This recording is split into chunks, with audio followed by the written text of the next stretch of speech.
যদি বলা হয় আপনার পছন্দের তালিকায় 5 জনকে রাখতে, আপনি কাদেরকে রাখবেন?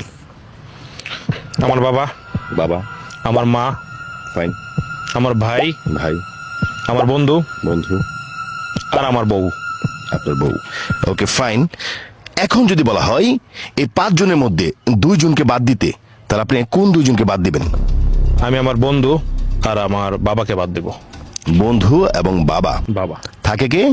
আপনার স্ত্রী, আপনার মা এবং আপনার ভাই। ভাই।